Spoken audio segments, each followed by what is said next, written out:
So you should have ability to share your screen. I'm hoping so. Let's give it a whirl.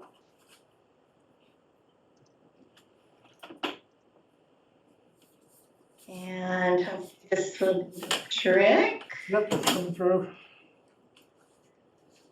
Are we good? Yep, we're good. All right, then.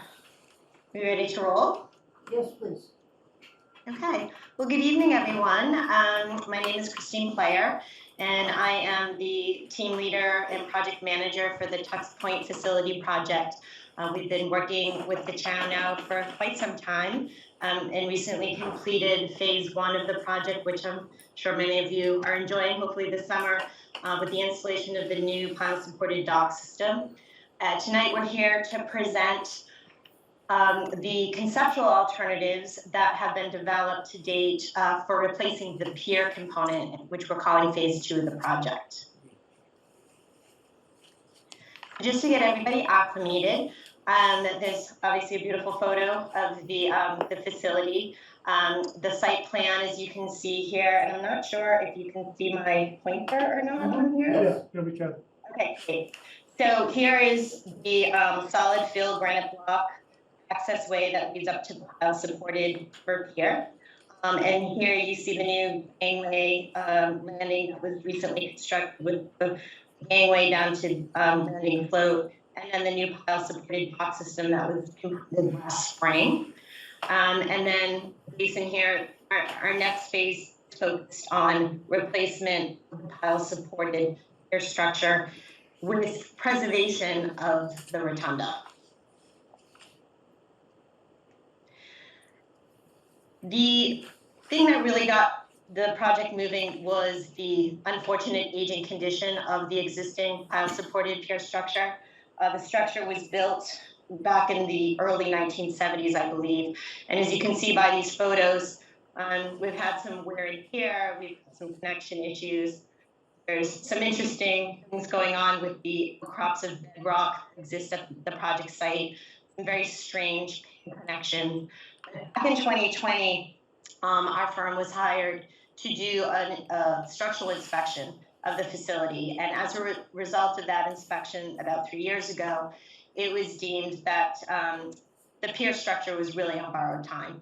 And since that time, we have done an annual inspection each year.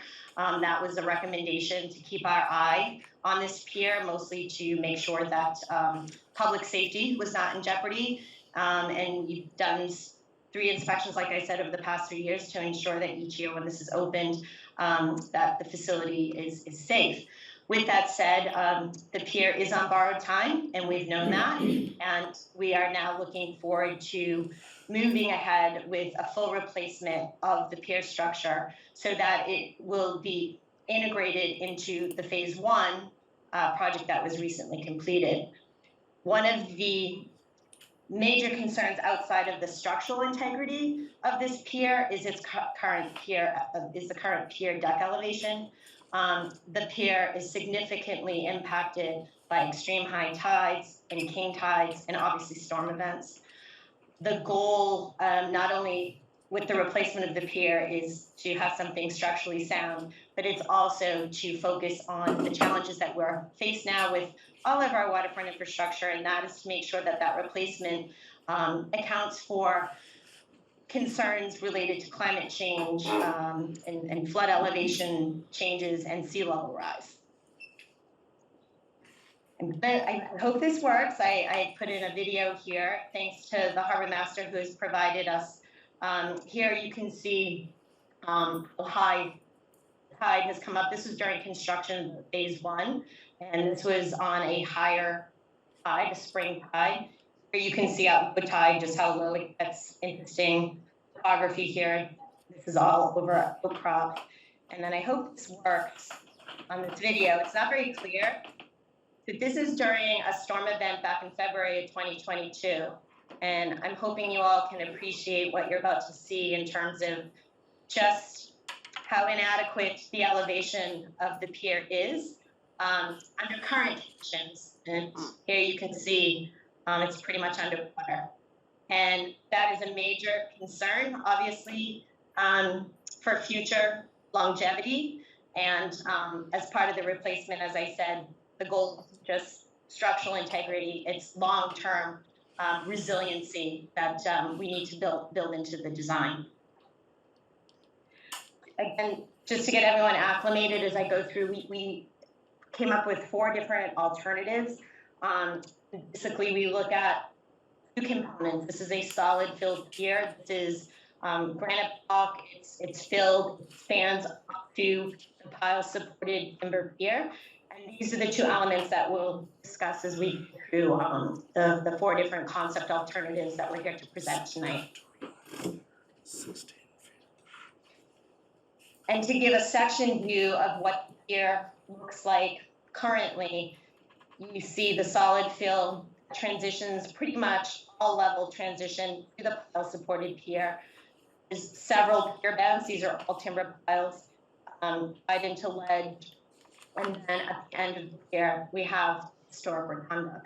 The current elevation of this pier, based on a mean low water elevation, is about elevation 14. And based on the video I just showed, the annual high tide, the spring tide, elevation is at 11.6. So you can see with a storm event and spring tides, you're topping over current pier elevation. So the video that was just shared really does show what the existing conditions are out here, and that the pier deck is just too low to make an investment that will be required to replace the structure at the cost.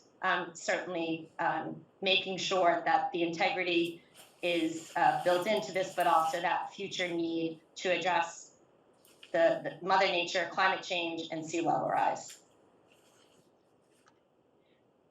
So at the beginning of our alternative design process, we set criteria in which we can move forward to develop the different concepts. We did do extensive subsurface explorations prior to the start of phase 1 when the dock was constructed, the pile-supported dock. And the site conditions at the facility, unfortunately, are not very supportive of straightforward design as we would have liked to have seen. There's poor soils out there. There's high, wonky bedrock, as you saw in the outcrops of ledge. You can visually see it now. Not only is it kind of wonky bedrock conditions, but the quality of the bedrock, it's very fractured, doesn't have a lot of capacity. So when we initiated our design for phase 1 with the dock and pile-supported dock system, we did have to go with a steel pile design so that we could socket it into the bedrock. The soil and the bedrock just did not have enough capacity because of its shallowness and weakness to be able to support piles and the dock system. We are up against the same situation when it comes to constructing the pier. So we will be moving forward with a steel pile supported new structure that will be socketed into ledge. A few other pieces of the criteria that we set moving forward with our concept evaluations is that the pier itself must meet ADA accessibility requirements, and that is that any access provided from land to the pier cannot exceed a 5% grade. The pier deck elevation, which currently is at 14-ish, as we saw in the profile that I just showed to you folks, we are increasing that pier deck elevation by 5 feet. And that 5 feet comes from the current FEMA flood elevation being 2 feet above that, and then also taking into account NOAA's most recent projections for future sea level rise over a 50-year duration. So that gives us a 5 foot increase from the current deck elevation to where we believe the new deck elevation needs to be to meet the FEMA flood as well as future sea level rise projections. 2 other pieces of criteria that we took into account was that the pier itself must be able to tie into the phase 1 that we just completed. The gangway landing that we constructed as part of phase 1, it was designed so that it can be readily modified and raised to match the increased pier deck elevation. And then the other component we have to make sure is that we tie into the existing backland grades, which, again, I'm sure most of you folks can appreciate the topography out at Tux with a lot of rolling hills. So we do have to make sure that what we are constructing is not only accessible, from an ADA compliance standpoint, but we also have to tie it into what the existing grades are behind us. And then lastly, the rotunda itself, the preservation of that structure is a critical component of the conceptual development process that we went through, and also really focusing on preserving the historic aesthetics that the pier and rotunda themselves offer from a visual standpoint, and not to bring much change to that visual, but try to preserve that historic look. Some quick photographs here just to follow up with this was during construction of the new dock with steel piles are out there now. You can all see this. I don't have to elaborate too much on that. The picture below is the approach from the backland area onto the solid fill pier, and that's that elevation that we need to tie the new pier into.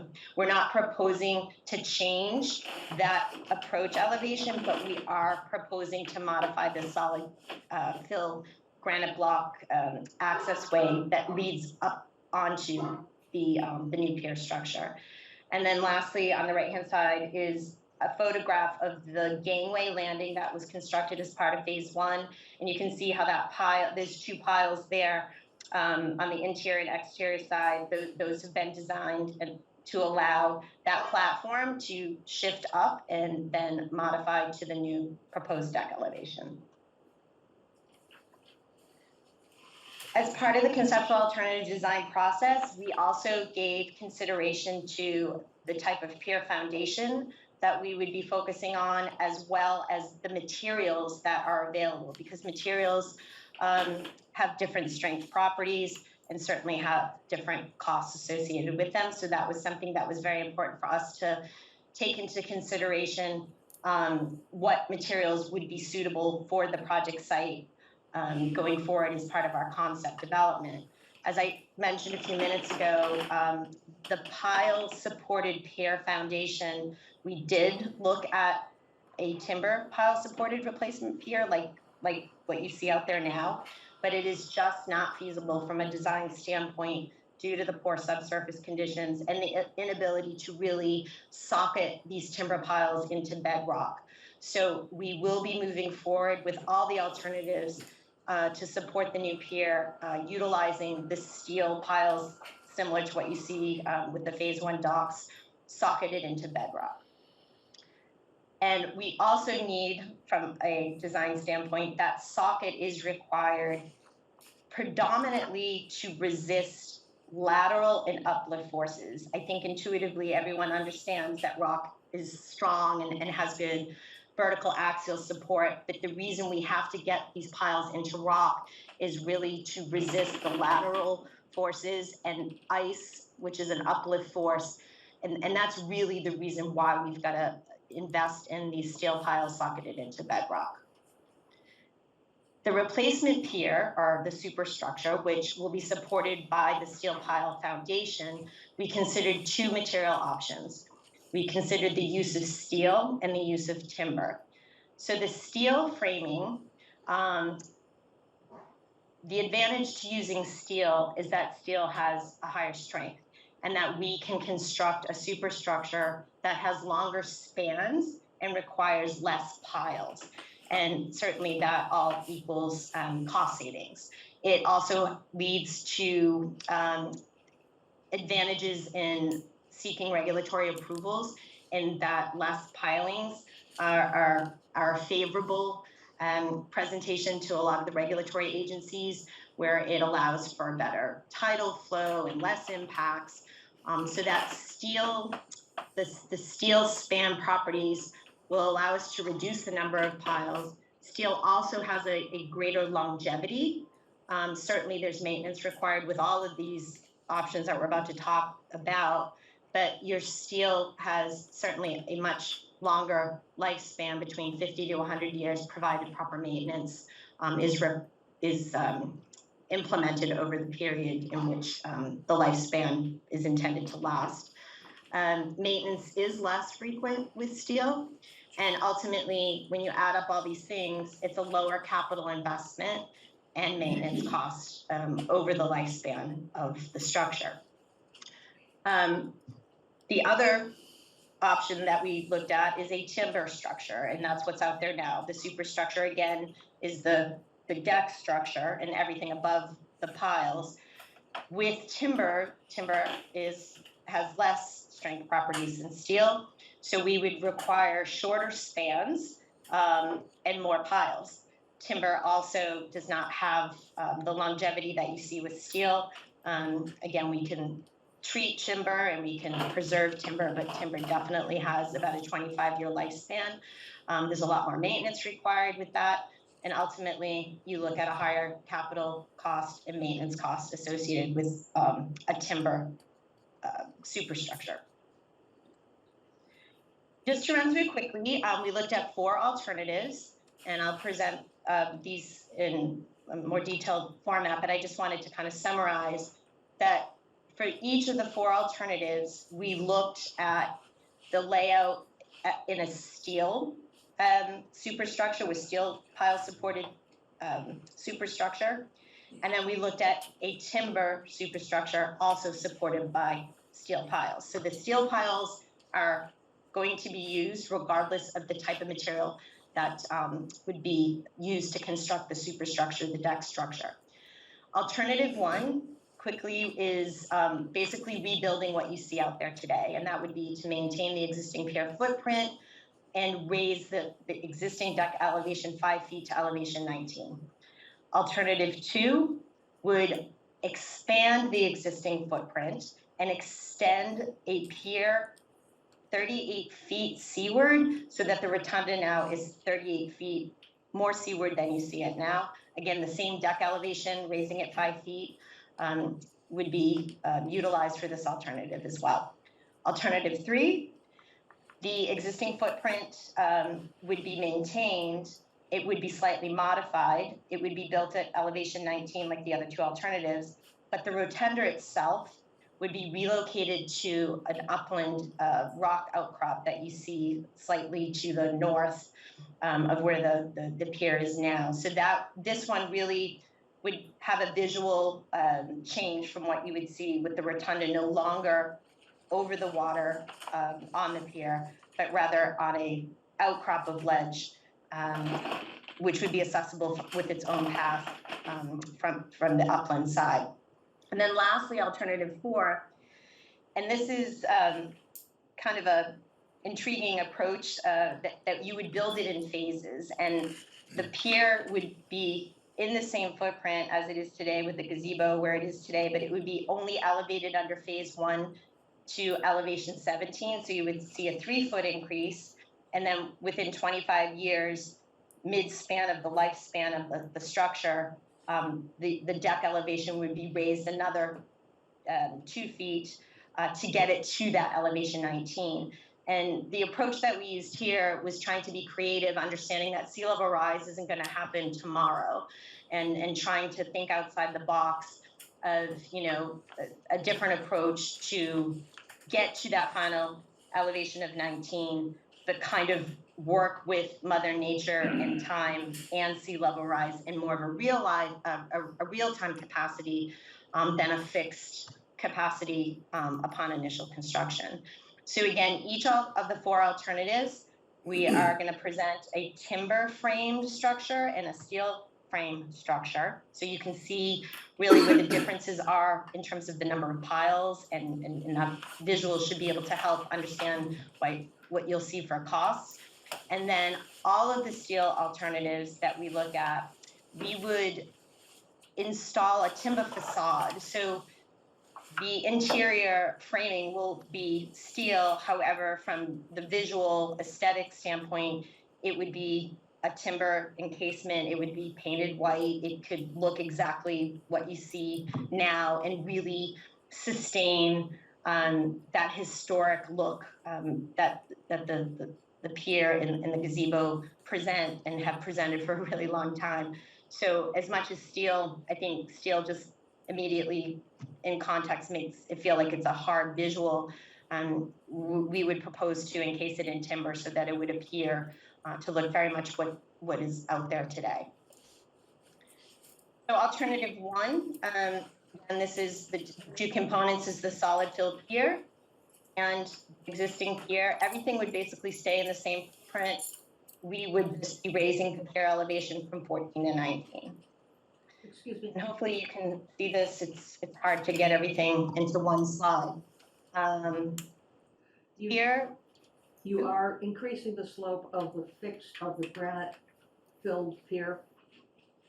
so, right, so just to kind of get us all acclimated, to get the new pier up to elevation 19 and be able to maintain ADA accessibility, there has to be a ramp up because we have to tie into existing grade.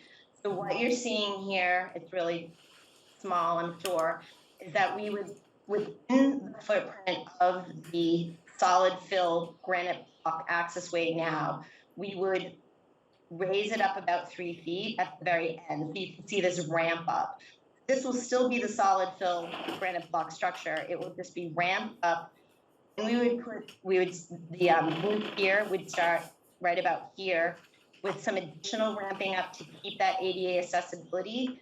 Then the pier would level out at elevation 19. And this is all required for meeting ADA accessibility requirements, as well as being able to maintain tie-in point existing grade that's on site now. In this particular case, you'd have about a 55-foot run, and I'm using there's my little mouse. You'd have about a 55-foot level run of the new pier, and the gazebo would sit at the end, just like you see now. This is a timber framed alternative with steel piles, and as I mentioned, you can see how the piles are tighter because the spans have to be shorter because timber does not have the strength properties that you have with steel. So comparatively, next to here, on the right-hand side of the screen, we're doing basically the same layout. We have the ramp up, and then we get to a level pier about 55 feet long at elevation 19. However, you notice span lengths are much longer. So we have much less piles. We're going from 31 piles to support a timber structure versus 16 piles to support a steel structure. And again, when we get to the cost, you'll see a significant cost difference because it's not just the number of piles. All of these piles have to be socketed into the rock, and the cost for socketing piles into rock is extremely high. And we saw that with the phase one of the dock project. Excuse me, just one sec. I think the title on this is, you're saying extend 38 feet, but this is for the gazebo in place, correct? Or for the rotunda in place? Yes, sorry. So that's, the title is not the right title up there. Just noticed that too. I apologize. Yeah, so you are correct in that. Let me go back here. It should just say replace existing footprint. Apologies. Alternative 2 is the one to extend, and again, I apologize for that typo. Again, focusing on the two components, the solid fill accessway and the pier itself. And here you can see where the existing gazebo is located, and the proposal is to extend about 38 feet seaward. The gazebo would be relocated to the end here. And some of the advantage in the thought process that we had here is moving out gazebo further seaward. Obviously, there's viewpoints that are beneficial here. That process is when it comes time to move the rotunda and preserving the rotunda, we put this new platform a little further seaward. And we will have to look into this in more detail because this is all at a high concept level. We would be able to not maybe invest much time and money into deconstructing rotunda, move it, maybe once we can talk a little bit more to a contract, we would be able to move this in more whole pieces onto the new platform as opposed to have to assemble it and then reconstruct it. So that's part of the advantage we're hoping that an alternative like this will offer. And certainly if the town decides to move forward with this as a selected alternative, that is something that we will vet further with contractors to get more detail on that. Could you, show Sorry. or explain where, if you move the rotunda out 38 feet, where will it end up relative to the pilings from the version, phase 1 of the project? Inside? So I do, at the very end of my presentation, I can show you that. This was just kind of a, so here is the extended. So, This is the end of the project as we know it now. So you can see the very end of the float system. There has been discussions about potentially extending the floats at some point. So we've added, just to make sure everyone can see the visual of, if this went out 38 feet, the rotunda, mhm. there's plenty of room still to access the existing phase 1 dock, but also if the town is interested in pursuing additional dock extension at some point in time, is space to do that is something that we have considered. Thank you. I just wanted to make sure that it was clear to everyone that extending it is not going to put it out further into the channel, but it Correct. will still be inside the phase 1 floats. Right, and here it's hard, again, apologies because it's so hard to get all this into a presentation. The very seaward end of the relocated gazebo platform, the rotunda platform will be about 50 feet from the channel. Really, the controlling part of the encroachment into the existing channel was more or less solidified by the docks themselves being installed. So we certainly cannot go any further than the docks. With that said, there still is backside access. If the town wanted to pursue extension, still plenty of waterway here between an extended rotunda and where the dock is right now. Thank you. I don't want to give away all the good stuff. Going to the end of the presentation. So again, the correct thing, this would be replace the pier, extended 38 feet more seaward than you see it now, and I think you can kind of see in kind of a shadow here. This is where the existing gazebo is now, and by the extended pier alternative 38 feet, it would just be seaward of face of where rotunda is now. Similar to what we just talked about on the last alternative, is to get up to the new pier at elevation 19 is a ramp, elevating about 3 feet at the very end, ramping up on the solid fill, ramping up part of the new supported deck, and then we've got about 95 feet of level elevation pier at 19, which and the gazebo at the end.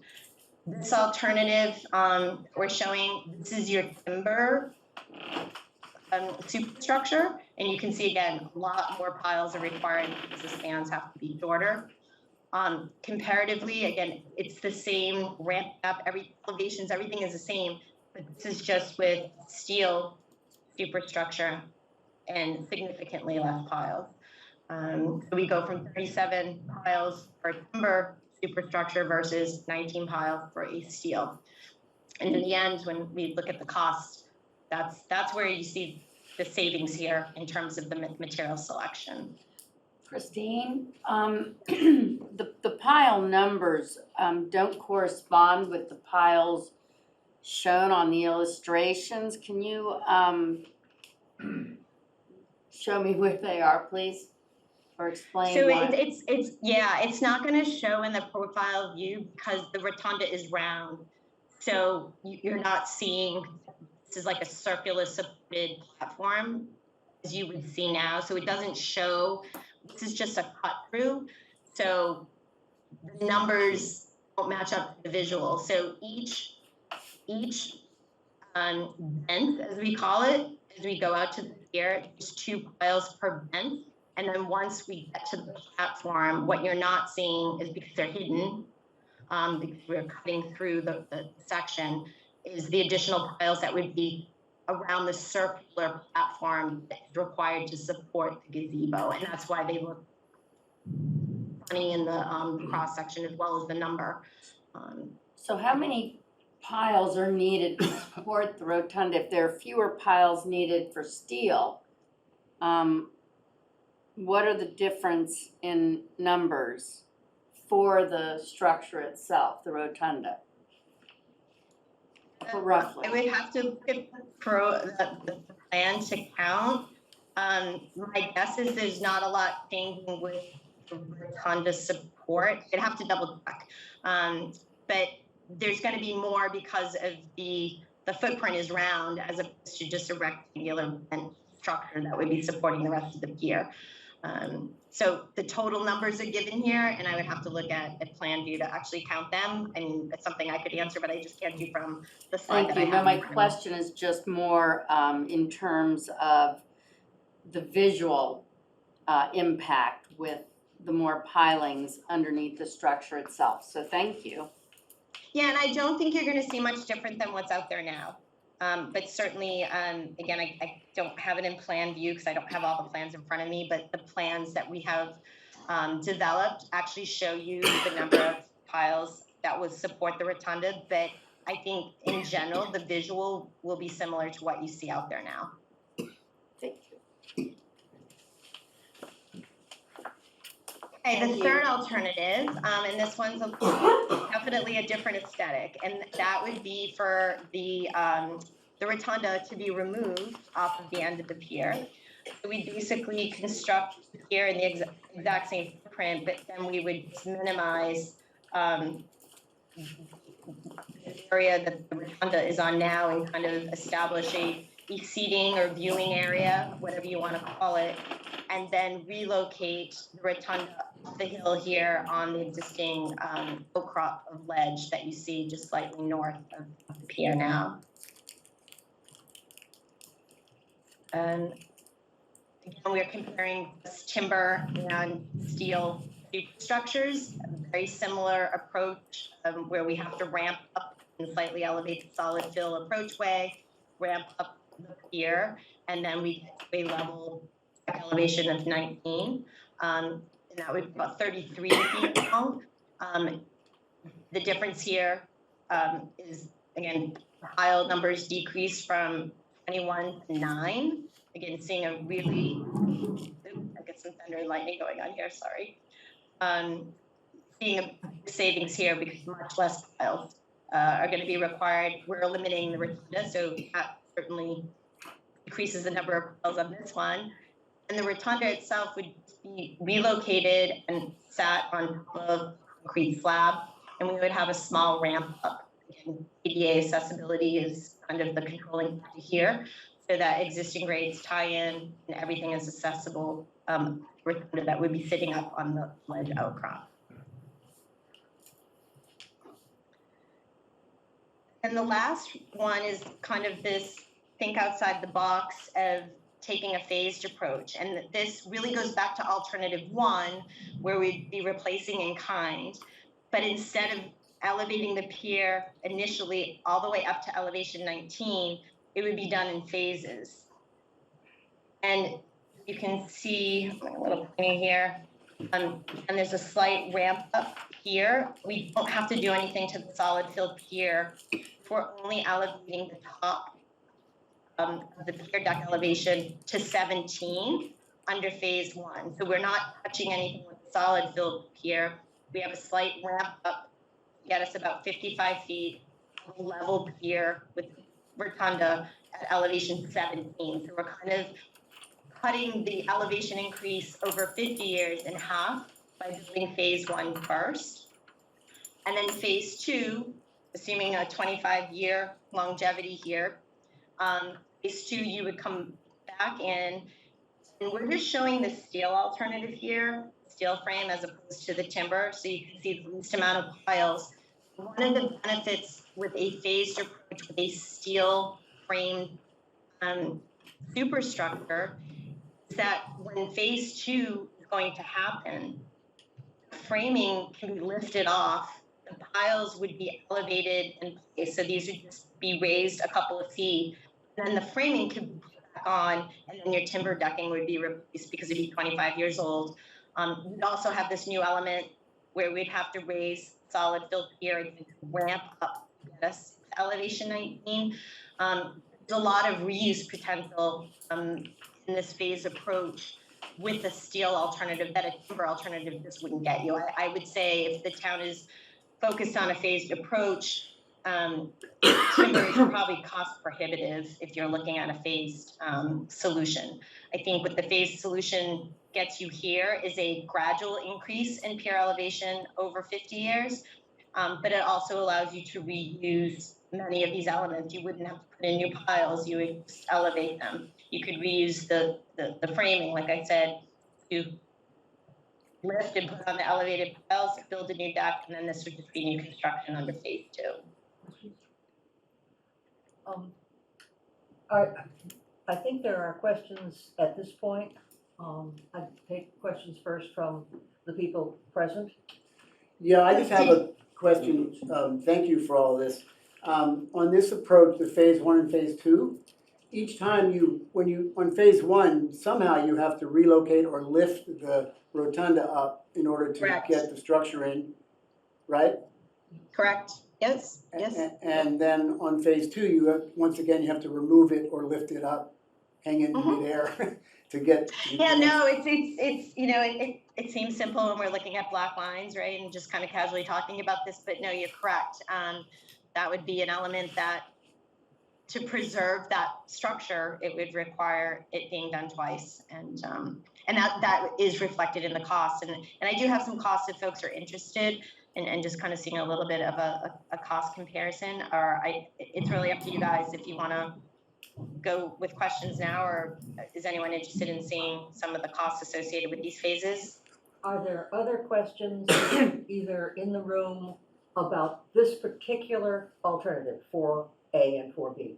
Yes, Mr. Gates. I would be interested, what is the current platform base above mean low water? And that is going to go up to 17 and to 19. It's currently 14. That was, It's currently Yeah, it's 14. currently at 14. It's here. It's very hard to see. It's a screen line work here. It's very light. So basically, you're going from 14 to 17 under phase 1, and then phase 2, you're going 17 to 19. Okay. And the pilings in this moved out structure are going to go down about the same distance below current mean low water, so that they will be respectively 3 and 5 feet higher at the second stage. Correct. So the pilings under phase 1, they will be about at, say, elevation is probably about 15-ish or so. We have the caps, and then we've got this up elevation 17. And it's really hard to see here, but we would lift off these steel frames, then we would weld on the existing piles. The additional height would be required.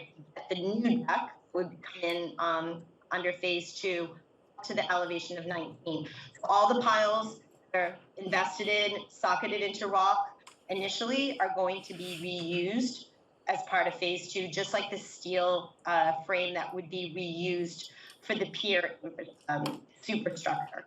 All of the timber elements, that would be your decking and your railings, any timber elements that are associated with this would be replaced likely as part of phase 2, because again, you're looking at about a 25-year lifespan of a lot of that timber. It just would have to be replaced. So in the future, it's expected that the mean low water in fact, will be 3 feet higher for stage 1, wait a minute, 3, and 5 for the stage 2. And that'll be more water flowing and wind.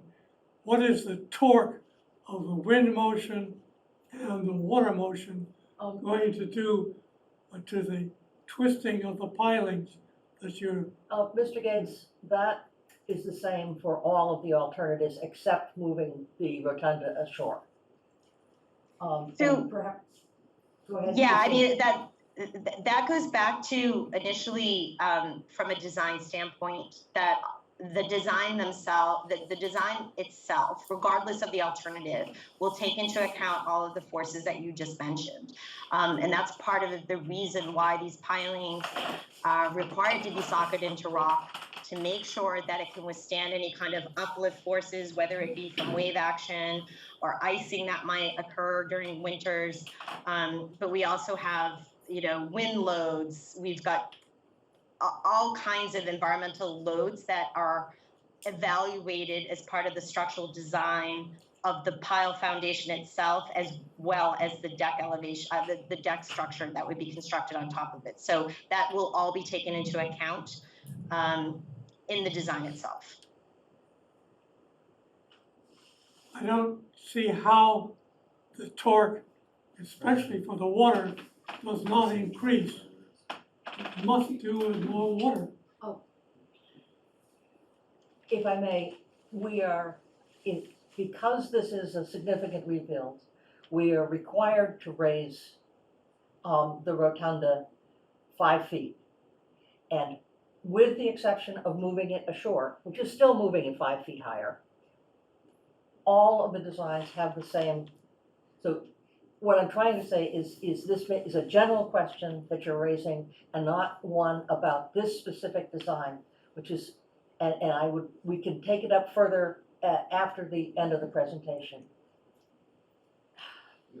Tom Keogh, 20 Lincoln Street, just, to me, I know Christine, when you started, you said sea level rise is not gonna happen tomorrow, but, we know that it has happened Oh, it's happening. pretty major. So this is my opinion, not a question. I mean, it looks like, doing it in 2 phases costs, anywhere from $1.3 to $1.9 million more than the other Okay. 3 possibilities. Again, she's going to get to the costs. We haven't quite got there yet. But it's not your opinion, it's their opinion. John? Yeah, I have a question. So for the first phase, you're not going to change the solid pier height, and you're going from 14 feet to 17 feet. So the incline on the ramp is going to go up 3 feet, correct? All right. So, And then in the second phase, you're going to increase the solid fill up to 17 feet. So now that ramp only has to go from 17 feet to 19 feet. That's a slightly higher incline going from 17 to 19 because you got all the same lateral distances. basically, phase 2 equals alternative 1. Nothing is changing. If you were to go with That's correct, but your alternative one, not phase it. 1 is a different situation. My only question is that ramp is going up 3 feet instead of 2 feet in the phase 1 here. That's all. And when you increase that using the same ramp, when you've got a slightly greater incline, the hypotenuse is a little bit longer. And I don't know if you can use exactly, maybe it's only a couple of inches, or maybe it doesn't make any difference. Or maybe you should make it 2.5 and 2.5. You go up 2.5 feet, and then in 25 years, you go up another 2.5 feet. So you're dealing with the same geometry. Yeah, and certainly there's flexibility in that. If this is the alternative that is selected, I think with all concepts, right, we're trying to Yeah. have the dialogue and present kind of the vision, but as a decision is made, certainly there's other conversations to be had on, do you want to slice the pie a little bit differently with elevations? I think we looked at it as, that 17 feet elevation over the first 25 years based on the sea level rise projections puts you where you should be in 25 years. I don't have that chart in my presentation, but there was a little bit of strategy. And again, to go back to sea level rise, it's not happening tomorrow, but it is happening. And to move this project forward, certainly it is prudent, just based on what we're watching in terms of the deck elevation now being underwater just on king tide and spring tides. There's no doubt that this deck needs to get elevated to at least a certain elevation. 17 is what we would suggest out of the gate, if in fact folks are interested in looking at it as a phased approach. If not, that 19 is certainly where we believe it needs to be for the longevity and the resiliency that you'll need in the investment of this structure for at least 50 years. Go ahead, John. Okay, one last question. 25 years, steel lasts forever. This 25-year time period is based upon what? The wooden pieces here, Correct. which really start to, well, at that point in time, they start to have problems. Well, they have problems all along, but at 25, it's a real serious problem. But the Right, steel you're itself, gonna have, yeah. the you're gonna steel have itself some can go punky deck. forever. Or for, Yeah, and you know what, you're right, steel can go forever. We are just kind of looking at a minimum of 50 years, but you're correct, steel can go forever, provided that proper maintenance is Yeah. provided. And that is something that is often challenging in terms of making sure that those types of things folks are diligent about doing. But with that said, the timber is really what puts us in that 25-year, as well as the elevation. Again, trying to pay attention to the projections over time. But that timber deck is going to get punky, and it's just, Right. it's inevitable with the timber. but the components corollary that to are that is that if you've got to do a lot of work on the wood, you might as well go up, but it may be driven by the wood life expectancy rather than the sea level expectancy, which of course, there are hundreds of models out there. Who knows exactly what it's gonna be? But if you've got to do a lot of work on the wood, well, that's a good time to think about going up. Great. Is And there that's anyone- kind of how we rolled it out with that in mind. Okay, I think we've got the questions on alternative 4B handled. Please continue, Christine. Sure thing. We'll wrap this up. So I think this table really helps condense the alternative thought process here, understanding the goal. The ultimate goal is to get that deck elevation up to 19, whether it happens initially, whether it happens through a phased approach. So through all the alternatives, the ultimate goal is to achieve elevation 19 of that deck. But what you can really see in this table, comparison-wise, steel to timber, steel definitely gives you more bang for your buck, right? And that all comes down to limiting or reducing rather the number of piles that need to be socketed into rock to support the steel frame versus the number of steel piles that would need to be socketed into rock to support a timber frame. There's really a monetary difference here, just with that selection. And then you see the differences in cost between the alternatives themselves. I will say that these costs are rough order of magnitude. That's what the ROM stands for. These are very high level cost assessments that we've done at this stage, but the order of magnitude we feel should get your focus into the right frame of mind, no pun intended here, of what each alternative would likely cost. And again, without having to do like high math or deep thought here, the relocation of the gazebo and shortening the pier, much less piles required, because now the gazebo doesn't, I keep calling it the gazebo, I'm sorry, the rotunda doesn't need to be supported by as many piles.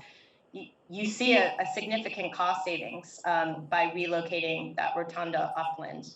With that said, it's a very different aesthetic. And I think working in the town long enough, that's something I think consideration-wise would have to be thought about, because you are going to have something that looks very, very different than the other three alternatives that we've presented. Where we get into that alternative phased approach, I think you can see over time that alternative one, looking at a steel frame option, is about 2.25 million. If you phase to get to the exact same place over time, you're gonna spend over time, and we've tried to do some cost escalation in predicting phase two in year 25. The total capital investment is now gonna be $5.6 million, albeit it's spread out, that year zero, and then you're back year 25. But you can kind of see to get to where alternative one will bring you out of the gate, if you were to phase it, there's a significant monetary investment to do that. And I think that these numbers at least put you in the correct order of magnitude for each of these alternatives, as well as the material selection. And I think that was our goal in the conceptual alternative exercise that we've done. We spent a lot of time working internally with the Harbor Master's Office, town engineer, to decide what alternatives to package up for this presentation. And now we're at the point of everybody digesting a lot of this information and trying to visualize these alternatives so that a decision can be made for the preferred alternative. And once that's made, we can move forward with preliminary design into permitting, and then hopefully get a new pier out there sooner than later. Again, the clock's ticking on the structure that's out there now. I don't know if anyone's interested, but there is potential state grant funding opportunities that are favorable to support a project like this. The environment right now heavily is focusing on supporting coastal resiliency efforts, elevation of infrastructure on the water. This project is the perfect project, the model project, to be well received for grant funding through the Seaport Economic Council, as well as the coastal zone management folks. They have a resiliency grant program. And right now the town is been very fortunate to get, I would say, several millions of dollars over the course of the past couple of years. Monies were allocated for phase one of the dock that was completed last year. I think Seaport gave the town about $800,000 or $600,000, and Bayan, you might be able to remind me, I keep forgetting how much was funded, but there was a good chunk of change that went towards the phase one construction, meaning Seaport provided fundings are available that they would support the next phase of this project. And that would be, they can fund up to $1 million. The town would have a 20% match. The opportunity to seek those funds are typically biannually. They have 2 grant rounds that you would submit a grant application, and each year those awards would be made, again, up to $1 million to support a project like this. The coastal zone management grant opportunity, that's once a year. They typically, actually, they're actively soliciting grant applications right now. So this is the time of year, May, June. That program will fund up to $2 million, and that requires a 25% match of town funds. And it is an optional match currently. I don't know if it will stay that way. But between these 2 programs, again, this project is a model project to really fit into both of these programs. Funding from both programs could be sought to support the phase 2 construction. Right now, we are receiving Seaport monies for the design and permitting. Everything we're doing right now, conceptual, all of this work that we're doing to get the project into construction is being funded by the Seaport Council right now at 80% cost. So again, these are fantastic opportunities for the town to consider to offsetting the capital investment that will be associated with getting phase 1 constructed, phase 2 constructed. I think there are questions relative to this, and again, I would ask that questions be specific to potential state grant funding. You'll have an opportunity for general questions later. Hi, Chuck Wisner, 16 Highland Ave. My question is, so for the 4 alternatives, are these opportunities, these funding opportunities equal for all 4? Yes, again, you maximize the funding limits of the program, right? But yes, certainly, the nature of this project, just the sheer nature of waterfront infrastructure, elevating long-term coastal resiliency solution, all of these buzzwords put any of those alternatives in a favorable light for both of these programs to consider funding. Thank you. I'd like to apologize to the board, I should have asked for your questions first. Becky? Thank you. I have do any of the grants stipulate material types to either include or exclude? Nope, that is something that is left to the designer and the design team. So no, they're not there to dictate. They are certainly very focused on the elevation piece, right? The resiliency piece, the long-term sustainability, making sure that whatever the selected alternative may be, is that we are looking at sea level rise projections. We are looking at FEMA flood elevations. All of those considerations are critically important to elevate a project to being favorably considered by both of these programs. Thank you. John? Yes, for all of these programs, I don't know if they have a limit in terms of the number of applicants, the amount of money they grant, et cetera.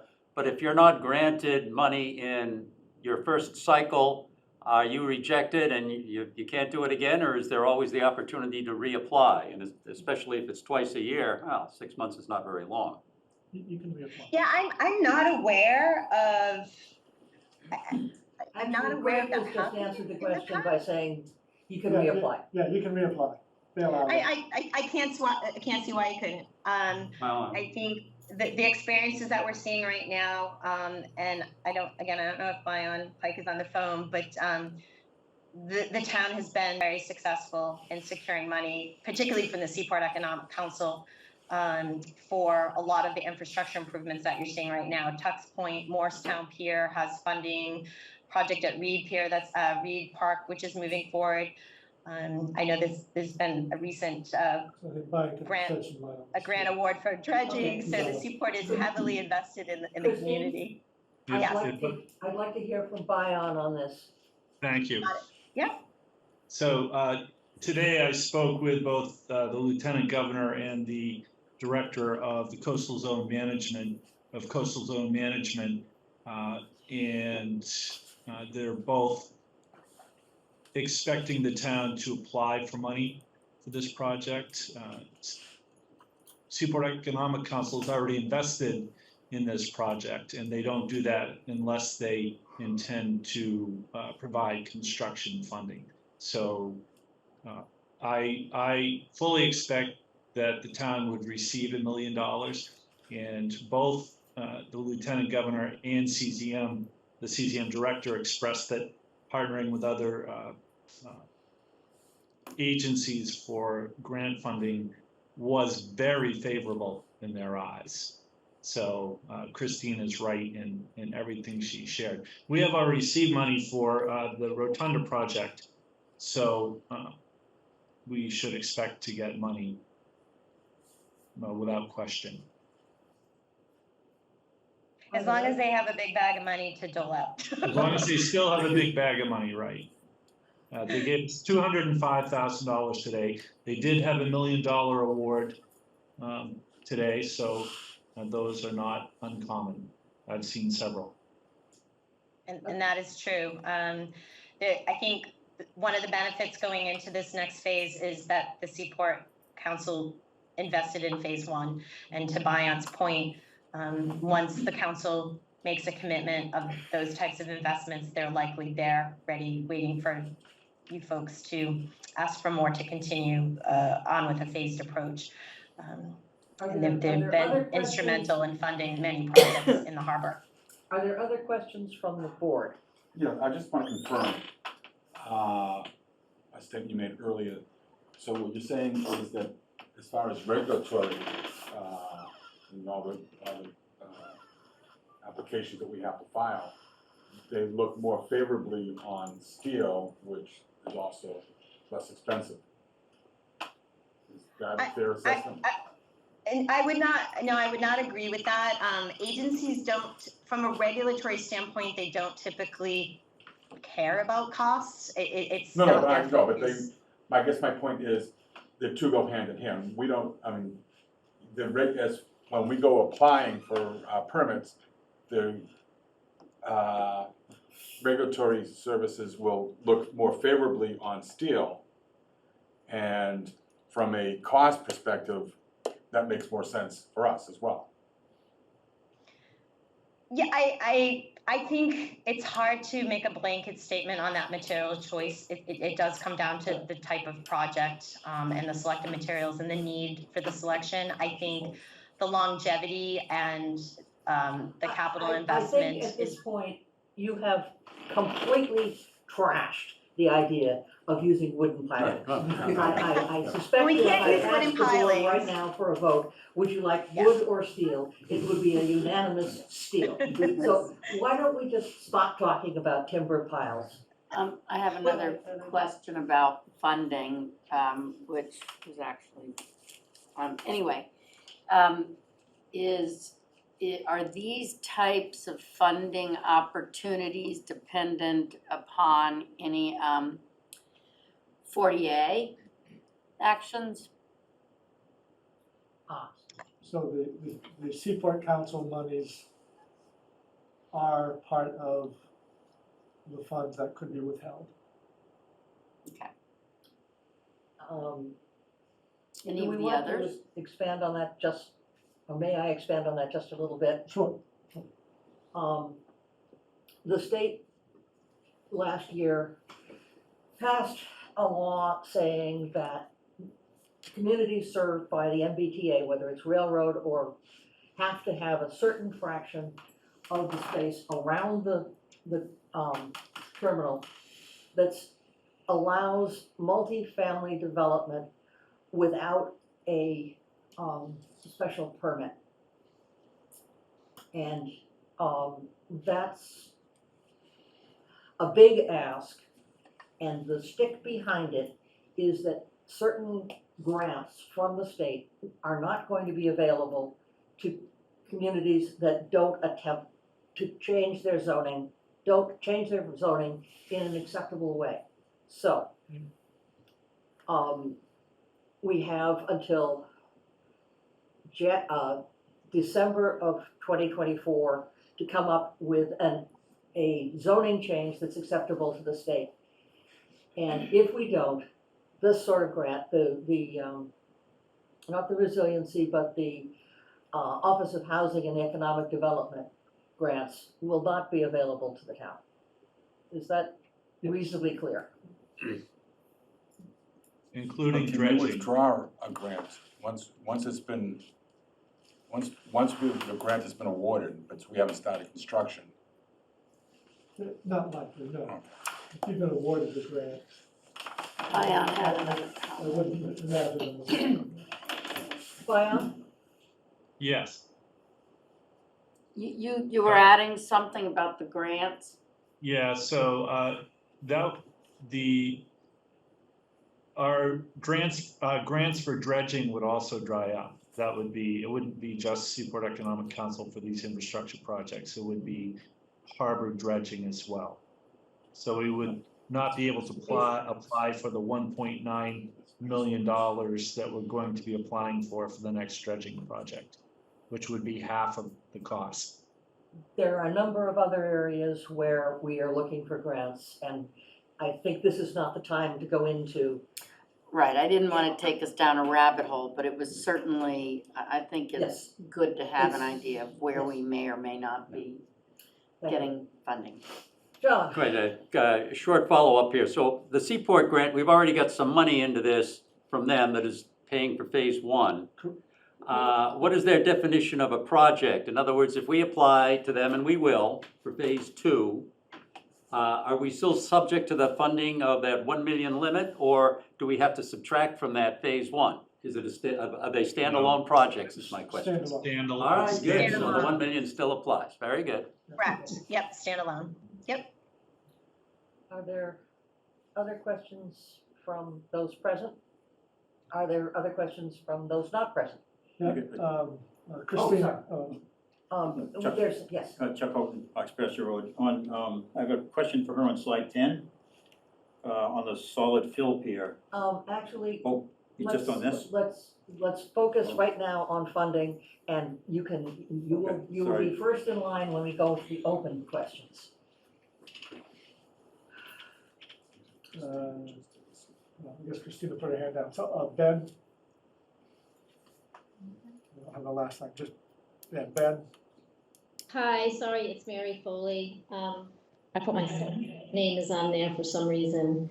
Since we're talking about funding, quick question, or a couple quick question points. Is the 19 feet elevation based on getting grant money? If this were to not get grant money, could we determine how much height it needs to be raised?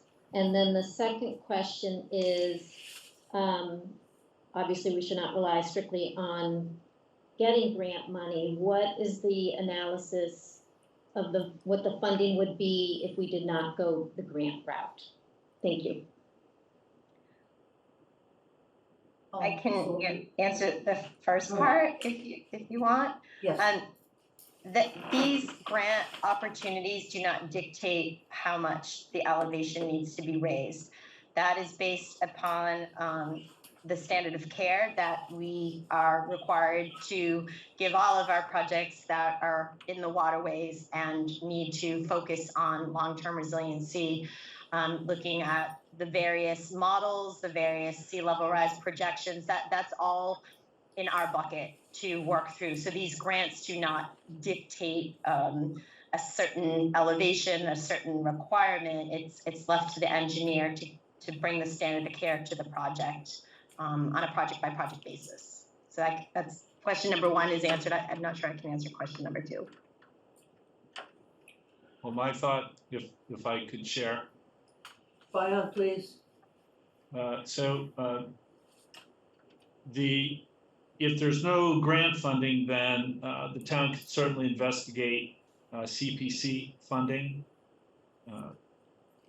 That would be one means of raising money for this project. And then I think the historical nature, the critical part of this rotunda, its contribution to the community, a private fundraising effort, would be another way to raise money for this project. Thank you. Axel? Yeah, Axel Magnuson, 52 Mascanoma Street. I was just going to mention the point that Bion raised, that in 2009, 2010, the last major restoration of the rotunda was done with Community Preservation Act monies. And it's considered an historic structure, so it fits in with that. Yes, Does it make any difference in Name terms, and address, please. Carly Cook, 1 Mascanoma Street, does it make any difference in terms of consideration for the CZM grant if it's moved on to land? Does that change it? I'm sorry, if the rotunda is moved to land? Yes. the question is, if the rotunda is moved to land, would the CZM funding still be available? Yeah. Yes, in my opinion, yes, because it's still being elevated. That outcrop elevation takes the gazebo when it's relocated up to 19 as well as the pier. So that is getting raised equally, even though it's it would no longer be over the waterway. That would be elevated as well. So yes to that. Thank you. Is there? Christina Delicia? Hi, thanks. So Christina Delicio, 6 Lincoln Ave. So I have 2 questions. So I think, Christine, before I asked you this question, I'm hearing 2 different things, but I think I'm hearing the same answer from you from before. So the FEMA regulations, I'm hearing one thing from a board member of the select board saying that we are required to raise it to sea level, and then you, Christine, are saying it's prudent. So before, I think I asked the question at a select board meeting, are we required to meet FEMA regulations in order to be eligible for grant funding? And your answer was no. So on that note, if that's correct, on that basis, could you just answer that yes or no? So the grant funding does not have language that requires, I mean, it certainly is advantageous that you are elevating this structure because it's underwater now. So certainly any capital investment that you would make in the replacement structure, you would need to raise it. I don't believe there's any strict language in these applications that we're talking about, but certainly it's an expectation, and it certainly puts the possibility of grant funding being seen as a favorable investment by these programs and by the state. So there's no specific language that I know of that dictates what to do. But what we're talking about is, again, it goes back to the standard of care. It goes back to how all of our waterfront projects. No, that's perfect. And that's exactly what I listened to that language, and that's the language I wanted to just stress, that standard of care. And so basically getting back to what the one before speaker had talked about was the historical nature, and this is a historical landmark. So what avenues have been pursued to seek granting for a historical nature, to keep the materials as is? So I know in our historical downtown, we need to keep the structure as is. This steel may not be an option downtown. Like, we need to keep the, whatever, the visual, the material. So I guess if this is a historical structure and we want to keep it historical, what avenues have we pursued via the historical economic avenue to keep it wooden or as close to original as possible? Thank you. So we have not pursued investigating historical funding opportunities to date, but to kind of go back to the idea of the steel option would have a timber facade so that that visual looks the same, and that I think would be received as the visual maintaining the historic preservation of the site. I don't know if and this is just because I don't know, it's not that we can't find out. I don't know if the pier itself is a historic structure where the rotunda may be, and Bion or Greg, you might know a little bit more about that than I do. We just haven't gotten into the weeds of true definition of historic preserved structures on this project yet. So I don't want to misstate what that is all about. I don't know if either one of you could add some more based on your knowledge of the structure. Well, I have nothing. Yeah, my understanding is it's not on the historical registry, Right. so. So it could be a local historic, not necessarily a national register. I doubt the pier is, but it certainly, we can look into that. And I think, Bion, you had mentioned that as a potential route to look for funding support as well as we move forward with the project. And you had mentioned that it's not even in its original location. Is that? It originally was significantly further out into the harbor. So how much? I'm gonna just take a moment of everyone's time and give a quick history, which is that the Chowder House used to be right on the water. The yacht club built a building in 1893. 96. 96, okay, which blocked the view from the Charter House. And the town reacted by moving the Charter House to a place that was a lot safer and building the rotunda, which went out probably twice as far as it now does, because the channel used to go across the other side of so it was built to give the town a view of the harbor and the ocean, which they felt had been taken from them by the yacht club. And then, so the structure that's there now, how much of that structure is original? I'm sorry, this is a grandfather's axe question.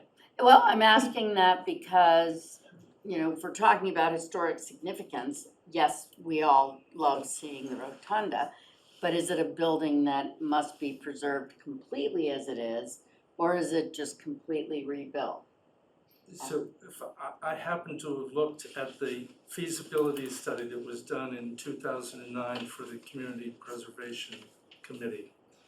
And the CPC and the town were held to strict historic preservation standards in doing it. That is, the railing was not up to code, but because, and they got a particular dispensation to keep the height of the railing as it was. So as it is now is exactly as per the original construction plans, including the little lightning rod with the pineapple at the bottom of it. So it's actually, it now complies with all the details of being an historic restoration. Good, thank you for the clarification, that I think. And I can add more to the financing part, because it was an historic preservation or historic restoration, it then therefore qualifies for other kinds of funding. So, and there was a listing of those in that particular feasibility study as well. Yeah. So, Thank you. Further questions on the funding? Well, Chuck Wisner, I have a question about your history, which is lovely, because we've been doing some reading and trying to find, it's very sketchy, it's hard to find an exact history. I don't remember anything where it was out further than it is now. The book, it's the second history of Manchester, and I've forgotten Okay. the title, but yes, We'll get it did extend out significantly further, and when the channel was brought around, it had to be pulled in. Okay, so then what's there now is the second location. Yes. I have a question about funding. With all the Name and wells that address. Katerina No. Gates, I'm sorry, at Yes. Desmond School, School Street. With all the wealth that we have in this town, I'm sure if we do fundraising to create more funds, some of the people who have a lot of money will not mind to give some big money for this project, because it's one of the sites in Manchester that is popular for everybody. And also, is it going to be tax deductible to them? Because if it is, then they will probably. Donations to the town are tax deductible? They can be. They can be if Then it's, that would be money maybe from local people. thank you. Christopher Glass. Christopher Glass. Hi, Christopher Glass, 12 Woodcrest Road. My question concerning financing and all of the planning going forward would be, is it possible to factor in something to create a better accessibility to the docks and the Tux Point for all of the programs that are run down there and all of the people that rely on Tux Point to access their boats in the ocean while this project is under construction? No offense to the harbor department, but the yellow dinghy on a string was not probably the best. So I'd just like that to be incorporated into the planning and the finance side of it. Thank you. Okay. Thank you. Christine, are there other questions? No. Christine, could you continue? I'm pretty much done with what I have to present. I don't know if there's any circle back on any other questions that are out there, but happy to answer any if there are. Yes, I think there are, but even though I told you could go first, I'm gonna ask the board to go first. Becky, I have a couple questions, and one is in talking about the elevation, the 5%, or less than or equal to the 5% grade to be ADA compliant.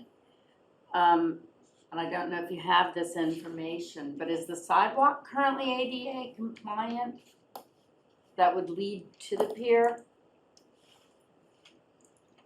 I can't, I mean, that sidewalk is pretty level, but the complete accessibility of the entire site, I'm not sure I'm prepared to answer that. And oftentimes there are challenges with a lot of these older sites, so other than what we're focused immediately on in this project, I don't think I am able to give a comprehensive answer to that question. I asked because that would tie in, of course, to costs. Christine, could you stop sharing your screen so we can see each other as we talk? Oh, sure. Thanks. Then my last question for the moment is, talk about using timber.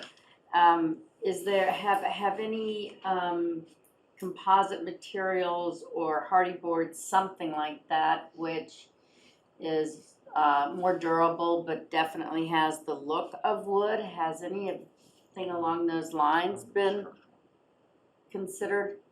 Just not in the structural elements, but in the Right. No. I think at this stage, just to keep the focus and context, it's really about the concept.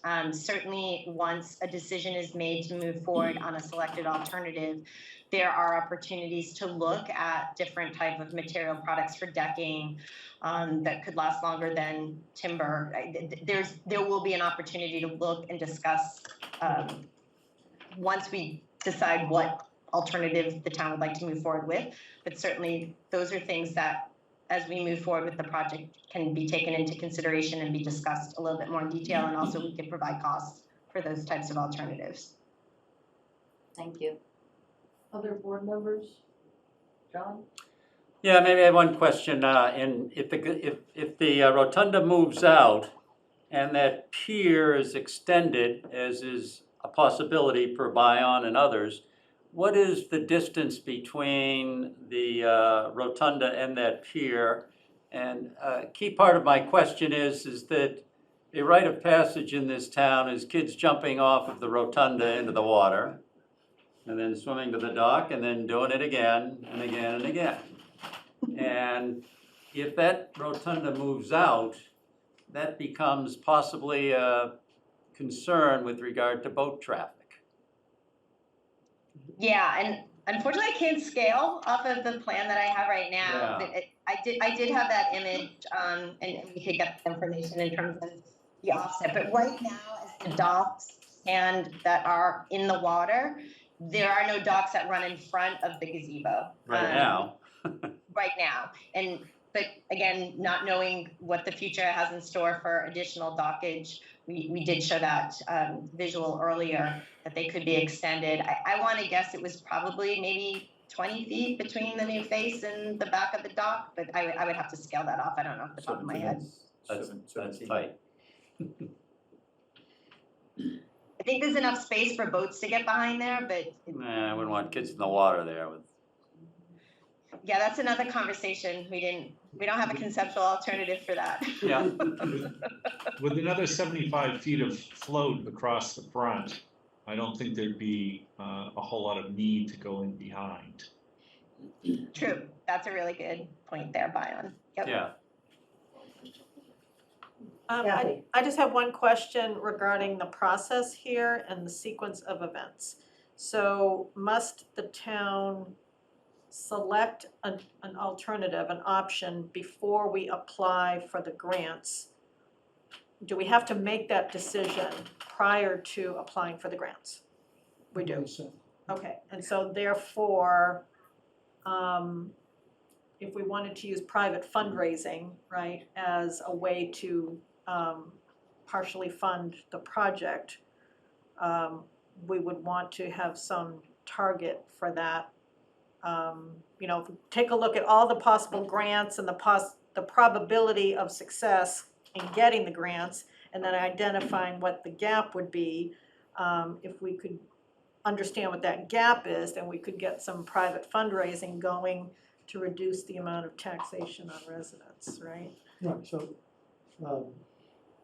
it's good to have a minimum of 25% match. Yep. So Seaport Council requires that, CZM doesn't require it, but it's a favorable, it works in your favor to show you've got some skin in the game. Could we achieve that match through private fundraising? Yes. Okay, Yes. so if we picked an alternative and picked 25% goal, that would be a great starting goal for private fundraising. Yes.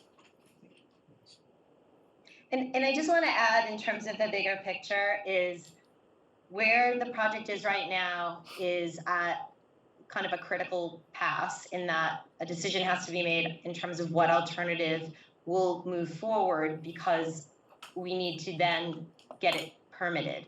So before any grant applications would be filed, we need to get permits before it can be built. So the critical path item is to digest the concepts that have been presented tonight and for the town to make the decision on what alternative to advance.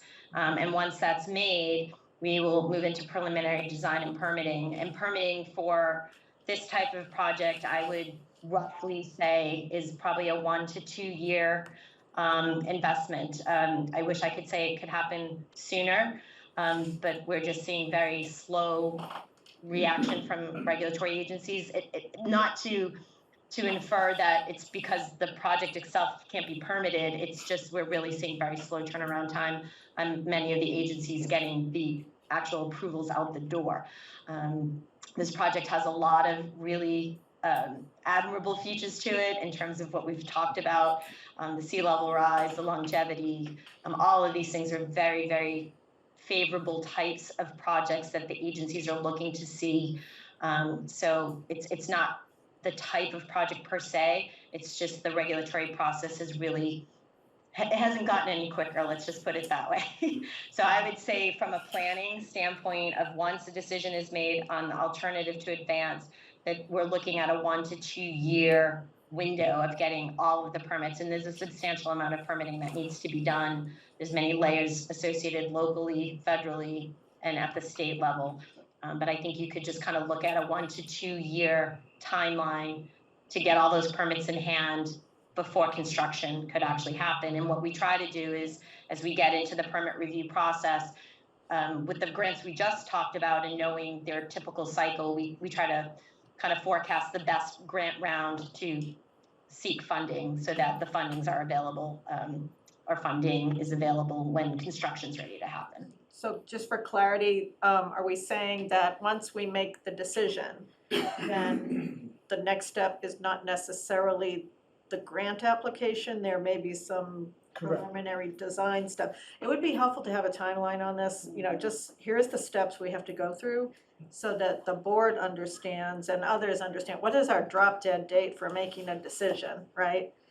What's the absolute, time frame we need to make that decision and how that affects the grant cycles. I think that's really important, so we don't, because it seems to be a lot of nuance here in that 1 to 2 year period. Right, so that what we're up against is a structure that The is structure. is on borrowed time. Right, I understand. So the sooner we can make the decision as to what option to choose, the quicker we can get to permitting, meaning the quicker we can get to the fix Agreed. to the problem. My point is, I thought I heard that there was a particular 6-month cycle though for one of the grants, like November?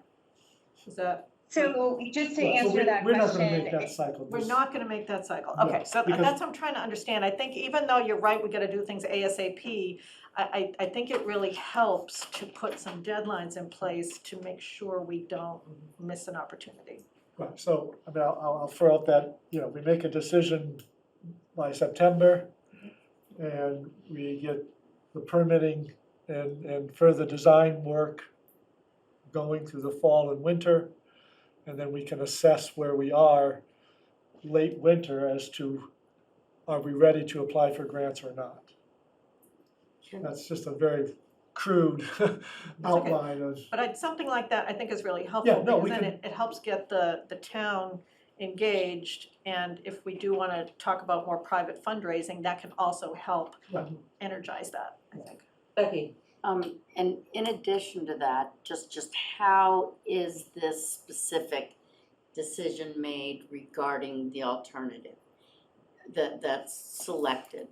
Board decision, town vote, how does that actually take, and I'm for everybody's consumption to know how that's actually done. right, so that's a select board decision. Obviously, if town funding is being sought, then the voters weigh in on and have ultimate approval of any town funding that would be put towards the project. And I just think that's important for everybody to understand how that process will take place. And that would include CPC funding. CPC funding is definitely Yeah, town funding. meeting approval, yes. You've been waiting No, patiently. that's fine. I had a question on slide 10, where they show the plan view of the rotunda and the solid fill pier. It looks like it's wider than what it is now. Is that correct, Christine? The solid fill pier will not change in its Okay. width. Nope, it's just an elevation modification that we need to get that ramp up, to get the higher target elevation of 19. Okay. Okay. Thank you. Thanks. Mr. Gates, you had asked about the engineering of the pilings, and their ability to stand up to torque and forces. Did you get a satisfactory answer to that? The particular plan I was looking at was the one with an extension out to the shipping channel, the dredged channel. It does not extend to the dredge channel. It does not extend within 50 feet of the dredge channel. But it's towards it. Yes. Further than the existing Yes. site. And I think we're going to have a lot less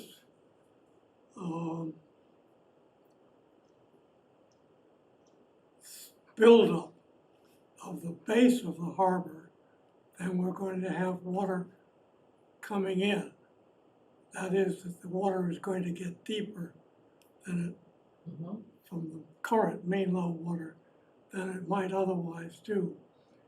And as the closer you get to the channel, I think from high school physics, there's a Venturi effect, and with that mass of water coming in and then going out, the area closer to the channel is going to be moving faster than the area closer to shore where it now is. And that's where I think that the fluid dynamics of the much greater volume of water running in and running out is going to have an effect, more of an effect on that location than it would if it was still in the same or on land, obviously. And that, with storms, it's going to have even more water coming in than we do now. And I think that the total effect might be quite damaging to steel pilings, no matter what. And that I don't think it's a good idea, personally, to move it further out, but to leave it on site, or preferably put it on land well above the expected surge levels. Thank you. Greg, yes, Christina Delissio.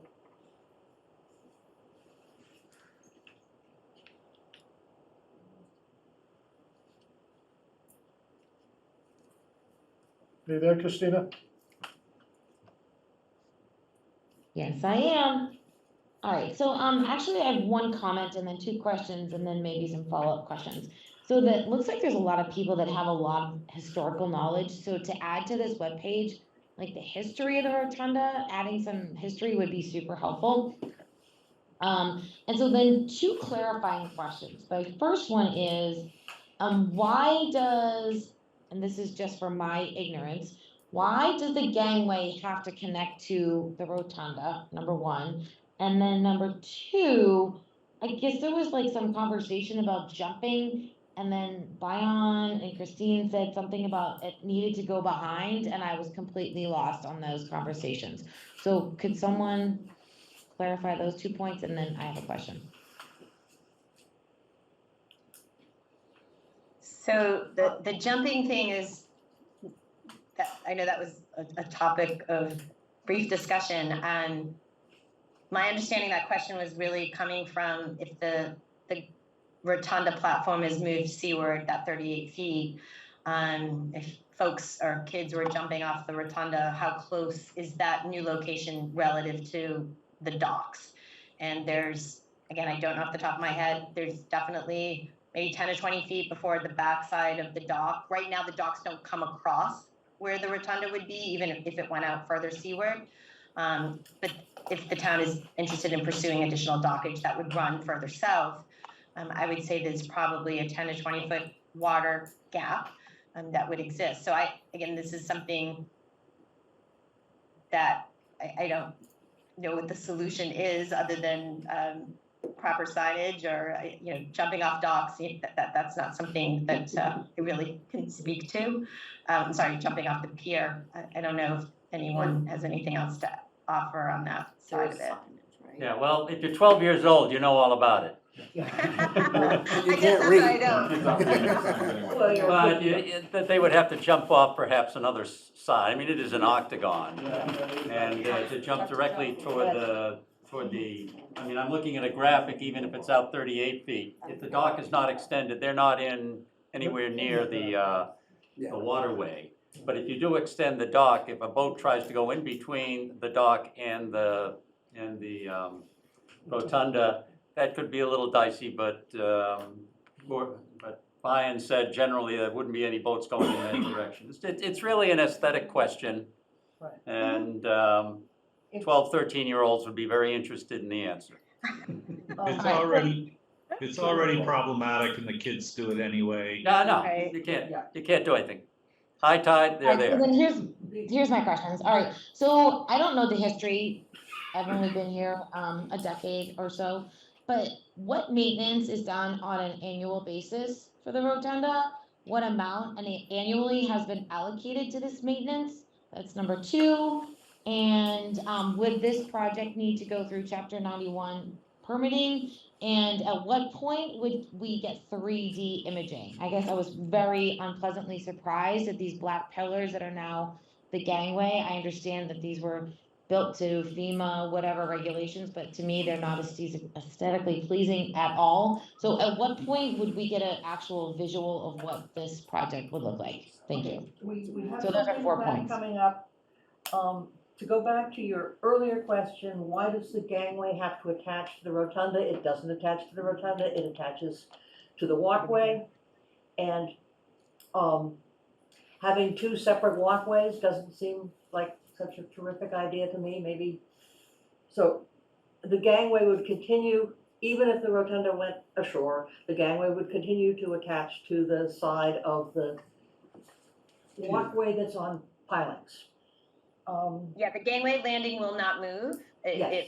It will transition into whatever alternative is selected. So the gangway can move in elevation. It's been designed to move in elevation, but it will not move in horizontal positioning. The gangway is designed to stay where the gangway is so that it ties into the docks.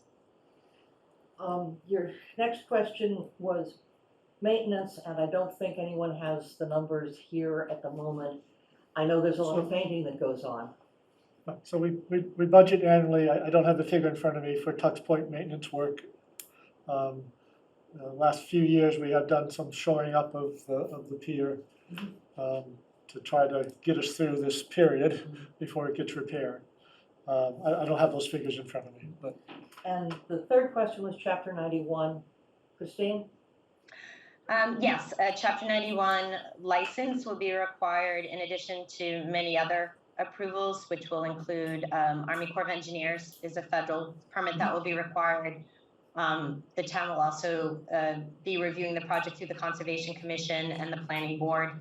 The very first part of the permitting process that will be required is through the MEPA office in the state of Massachusetts, and that is kind of a pre-permitting process that is rather comprehensive, which kind of gets a project launched into the regulatory world for all of the various local and state agencies that ultimately will be issuing permits to get kind of a first pass at the project, provide comments, and it's a certificate that's issued that allows the project then to move into local, state, and federal permitting. So there's a lot of layers, but Chapter 91 licensing is definitely part of this project. And Chapter 91 licensing really is going to dictate the timeline. That a license is typically a year plus to secure. It's just the process. Again, it doesn't have to do with the simplicity or complexity of the project. It's just the timeline. It's a very long process, requires signatory from the governor's office. So that really is the meat of the timeline of your permit window. When we talk about that 1 to 2 years of getting through the entire thing, the Chapter 91 license is the longest review period that's required to get everything that you need to build this. Christine, you said you had questions and a comment. Is there, no, Oh, Christina so Alicia. Christina. my other follow-up questions were the Chapter 91, the 3D imaging, because those black pillars right now, when will we actually get like a true visual of what the decided, or what the like final Let's- two? We have, will actually- we have some that were produced for us by citizens, and when the questions on the presentation, this presentation are done, we will go on to that. Are there Thank you. questions? Sarah Pierce? Okay. Yes, hi, thank you. Sarah Pierce, 9 Front Street. I just wondered, Anne, you had mentioned that the rotunda was farther out originally, but since it's been in the place it is now, how many times have the timber piles been replaced since it's been in its spot it is in now? It was replaced, I believe the timbers were replaced when it was rebuilt for the 350th. 1971. I was gonna say early 70s is what you're seeing now. So when was the original structure built? 1896-ish. 96, okay. And I guess I was wondering also about the potential of pushing that out 38 feet into the harbor. That seems to be one of the most expensive options. And what is really the reason or benefit behind doing that? Well, I can tell you, the reason it is an option, there was a resident who suggested that there might be a cost savings in building the substructure, putting in the pilings, the framing, and then lifting the rotunda onto the new substructure rather than lift it up, put it on a barge or on land, and then pick it up and put it back. As Christine pointed out, that's really up to a contractor to decide if that would be the route they would go and if there would be a cost savings. Knowing that it was once upon a time further out, I thought that might make it a little more historically accurate as well. Okay, and Christine had mentioned at one point that the rotunda would have to be dismantled in order to proceed with a certain route of what you're deciding to do. Which of the 4 choices does that apply to? All of them. For us to rebuild the pier, that gazebo is gonna have to be dismantled and put back together on all of them, and including, obviously, if you're relocating the structure on land. I mean, that's the most obvious one. Right. But yeah, in order to get a new pier structure constructed, I think going back to the question about the 38-foot extension, and certainly if this is one of the alternatives that the town is interested in pursuing, we would likely take more conversation with those that do this type of work. We just haven't had those conversations yet. Again, this is a very early initial phase development, but to see if in fact there's some benefits so that less of that structure would have to be dismantled and more of it could be moved holistically onto the new deck. Okay, and just as a comment, as a longtime resident, I think the rotunda is fantastic where it is. There are amazing views. It's not impeding on any of the surrounding homes. It's easily accessible now by people who would need to access that by wheelchair. I would seriously look into what we really need to do to make it structurally safe yet preserve the historic and iconic value that it has. Thank you. Christopher Glass, I think, has his hand up again.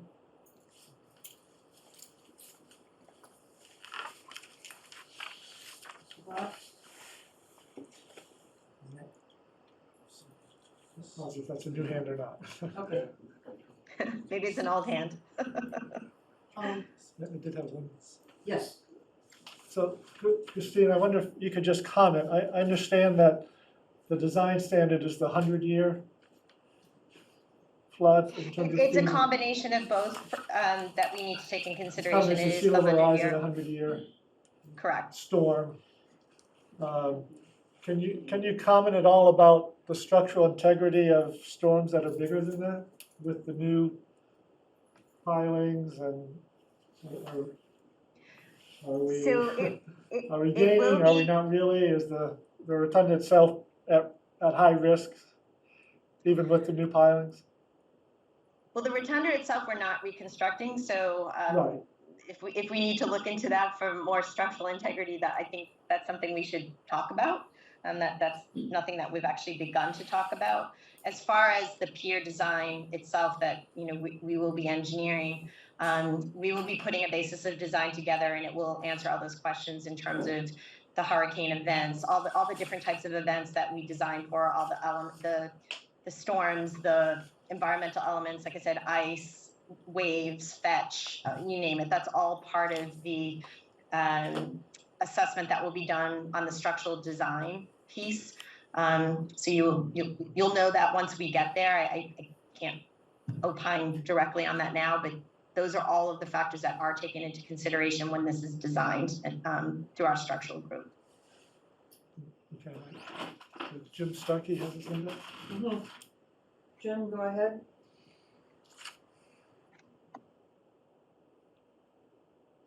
Okay, Jim Starkey, 13 Tux Point Road. And for those who aren't familiar with the numbering on Tux Point Road, that's exactly across the street from Tux Point Park. So this is something that is very near and dear to my heart.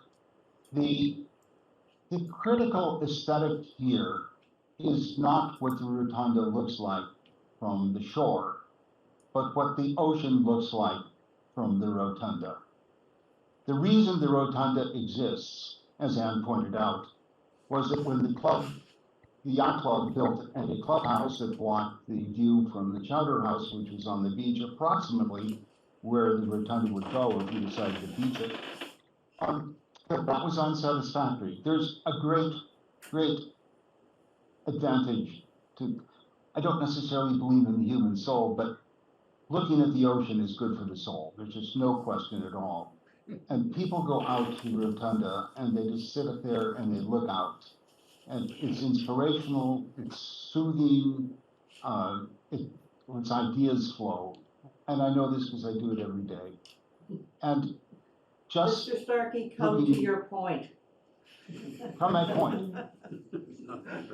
It will be better if it were extended. Thank you. Farther out, it would be a better view of the harbor, and I think a better view of the rotunda from the shore. Thank you.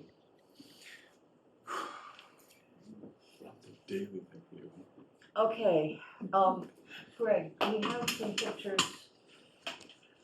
Yo, I'm sorry, yes. Okay, Carly Cook, 1 Mascanoma Street.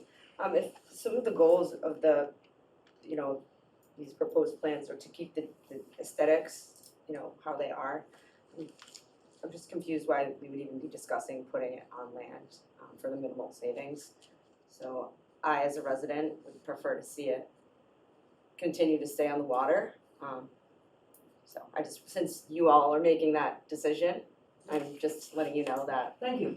That's what we're here for. Perfect. All right, okay, thank you. Let's see the pictures and then we can continue the discussion.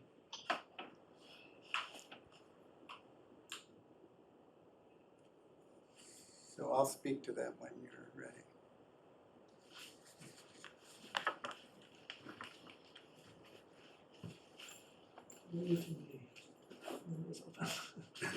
There we go.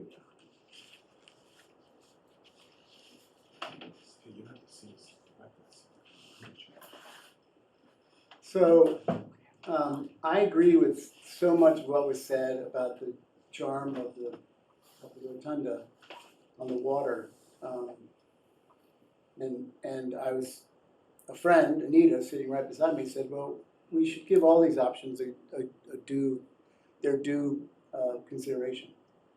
So, as a former architect, I went to the Knoll to see what we could go to another picture, that would be great. I went to the Knoll to see what, another one, back one, thank you. I went to the Knoll to see what it would feel like, and I would encourage everyone to go to the Knoll and look north and look south, and it's a beautiful view. And so I did this picture, it's a very rough sketch, but this is the scale of it on the Knoll. And even from the Chowder House, it doesn't obstruct the view north into the harbor. And if you look far right, it doesn't obstruct the view south beyond the yacht club. And so there's so many benefits. The cost is a benefit. Maintenance becomes a huge benefit. Sustainability, to be able to take care of it, is a benefit. And we aren't asking someone 25 years from now to do another $1 million or $2 million. And then the other piece that the design accommodates is to put a platform, I think it's 14 feet by 18 foot platform where the rotunda is, so we could have seating out there, picnic benches out there where people could go enjoy that view. So I think the rotunda at the Knoll is quite lovely, it feels grounded, there's sustainability benefits, and we don't have to lose the quality of being able to go out to the water and have our meditation or whatever. And then I also wondered about what it would look like with the extension, and if you could go to another slide, please, Greg. And so I did a sketch, and pushing it out, I just wanted to get a sense of how long that ramp would be. And literally, it's hard to visualize, but 5 feet higher, we see a lot more pier, a lot more structure, especially at low tide, than we do currently. So as much as I love it in the water, raising it 5 feet, it won't feel the same and it won't look the same. Yes? One alternative which you haven't included, there's a skirt currently which comes down. Mm-hmm. It's fairly short, Mm-hmm. but we could certainly make the skirt that much longer and Sure, wide. but the skirt then is below the water, No, if highlight. it goes up, the skirt currently is underwater from time to time at a tide. Right. But the skirt could be brought higher, Yeah. you know, Yeah, make up there's- for the 5 feet. Sure, exactly. I'm sorry, could you just state your name and address Oh, yeah, again Chuck- for Chuck- people if they wanna know? Yeah, Chuck Wisner, 16 Highland Ave. So, I don't know if there's any more pictures, but I think I would encourage everyone to go to the site. I had a hard time visualizing it. Thank you. The last one, please. There it is on the Knoll. I would encourage everyone to go look at the Knoll and look up and look down the waterway and see how it feels from there. And to realize that we don't have to give up a nice spot out in the water. So, do you want to add anything, Anita? It's nice to see the visualization. Yeah, I have a hard time visualizing it, and so this helped me sort of see it into scale. Yeah, Anita Brewer, Celia Home, Pulaski Drive in Manchester. Until Greg Federspiel's article in the Cricket, I never thought much about the rotunda, just that it kept being fixed, and that was nice. So I thought, well, maybe on land is okay, and similar to Chuck, I went out there and looked, and I thought, okay, the reason why it was pushed out into the harbor in 1895 or 6 was because the only view was to the ocean. The harbor wasn't the harbor we see now. It had no moorings, it had no boats. It was a tidal creek, basically. It was called the Manchester River. And everywhere we see boats now moored, it were mudflats. So understandably, the people wanted the view out there. Now we have this incredible harbor full of beautiful boats, activities, all kinds of stuff going on. So the view can be very comfortable of the inner and outer harbor, but at the same time, you still see Baker's Island from the knoll. So I would say that historically, and also my final feeling is that we're assuming that in 30, 40 years, taxpayers will pay to fix it again. Maybe they won't, and maybe that's the end of the rotunda. Whereas if we put it on land where most rotundas actually are located, we guarantee that it will be here. And I think we're assuming something of future taxpayers that maybe we shouldn't necessarily assume, that's all. Yes. I'm Katerina Gates, school justice madam. I agree in a way with these two previous speakers because I witnessed myself. Why am I here? Because I witnessed something a heck of a lot bigger than this that we have to discuss today. I was in Egypt in 1967, and they were moving in Aswan the humongous structures of Ramses and his wife, and all the big mountain with all the statues, because they were creating a dam that would be flooded. So they had to create, it cost them $42 million, I think, at the time. And they were asking for help from everybody. Every other country helped for that project was $44 million, which was a lot of money back then. And it took, I think, more than 500 people to perfect that subject. But it was doable, and they did it not because people like it or didn't like it where it was moving, but it was necessary because of what was going to happen. They didn't want it to disappear with water problems and everything. And here we have a structure that we all like, and we go there ourselves when we have guests. We take them there, I cook, and we go there to eat because we sit right there on that spot on the bench, and we serve, we're doing all our things there because it's a nice spot. And I don't have to be right on the rotunda in the water. I know I've been there for weddings, for celebrating lives when people die. They do it, but it's only a walkway to the rotunda. It's not really that you go by boat and there you are in the middle of the water. I think it's beautiful wherever it goes, and it's going to be at the edge of the water. It's not going to be on land really. So I agree, and that's my opinion. That's all. Thank you. Yes. Doing comments now on the. Comments? Oh, Yes. okay. Name Chuck and Chuck address. Oden, yeah, Mark Pastor Road, Manchester. This is my wife Joni. We spend a lot of time down at Tux Point. Almost every day we're down there, take the kids, the grandkids. So we have a big investment in there. It seems to us that, I gotta read some of this. But, Please, go ahead. okay. It seems like the preferred approach would be to keep the rotunda wherever it is right now. It's where everyone has seen it, everyone's used to seeing it there. And it's like, having the rotunda there is like a Manchester icon, just like the church steeple, I don't know, depending on who you talk to. It seems like a good concept, keeping it out there with the incremental height changes. That's a pretty clever concept of gradually raising the rotunda itself. I think increasing the height gradually allows them to reassess at that time, the second time, should we go further or less? It gives them that flexibility. It's not bad. And also, keeping it where it is maintains the room between the rotunda and the docks. Getting into those inner docks is an important thing to some of the boaters when the outer docks are pretty crowded. So it's nice to have that room there. I don't think moving the with all respect. I don't think moving the rotunda onto land is a good idea. I think we'd be losing the rotunda as an icon. It's just gonna be another structure on land. I do think it's gonna, I was down there this morning, probably walked right by you. And on the knoll, it does provide a pretty big obstruction in the middle. You can see on either side, but it's still a pretty big obstruction.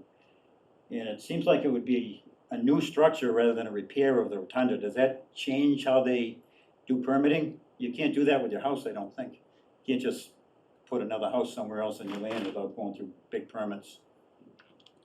That's just a question. I also don't think moving it out is a good idea either. It's gonna close up that gap between the docks.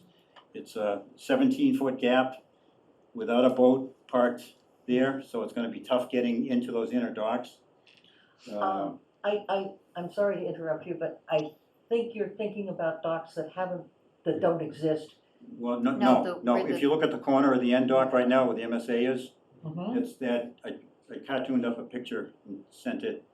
There's gonna be about 17 feet in between there. That's with no dock, no boat tied up there. Mhm. So it's gonna be tough getting in there if there's any wind or anything like that. So, and I think one of the selling points when we moved the docks further out was to increase the gap between the rotunda and the docks. Now we're gonna close that up by moving it out, so. It's just our 2 cents. We should think it should stay where it is. Thank you.